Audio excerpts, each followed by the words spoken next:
as the sign on the wall says, John Taylor and Company of Loughborough.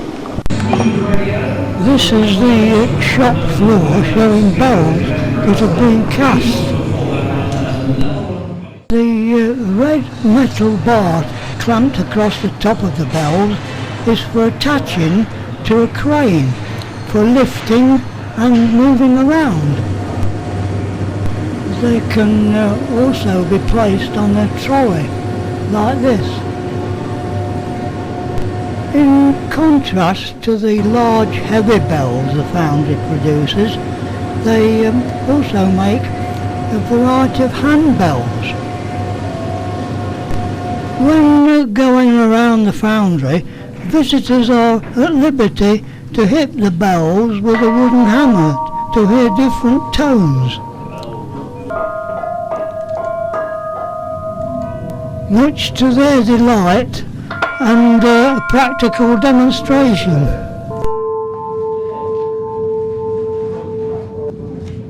Okay.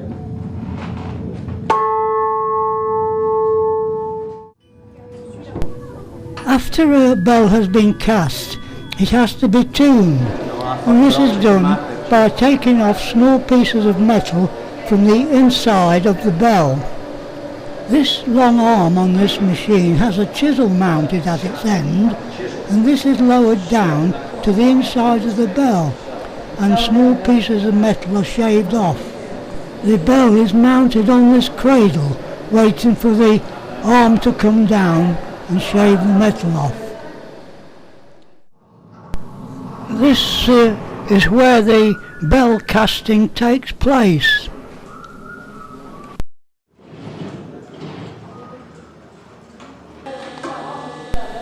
Here you see the molten metal being poured into a ladle, which is then taken to the bell mould and ready to be cast.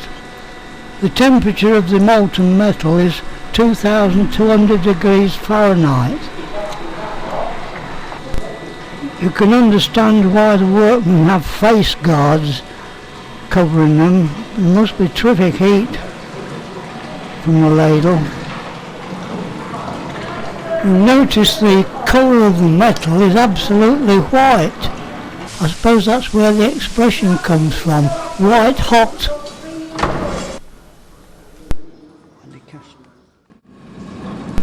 There are two bells to be cast. You can see the top of each mould.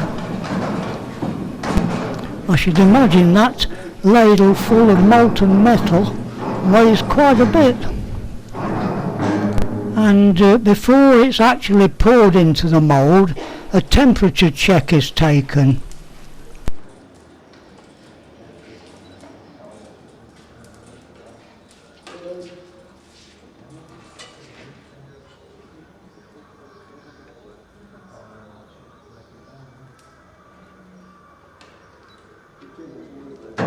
Here's a close view of the entrance to the mould.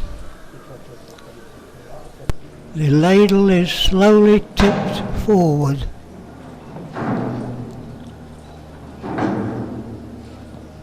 There goes the metal into the mould.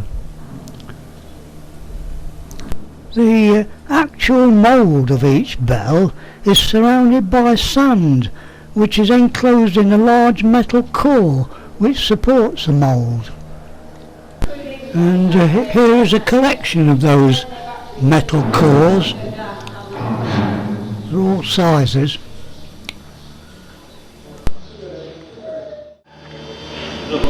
Here are some of the interested visitors to the Foundry.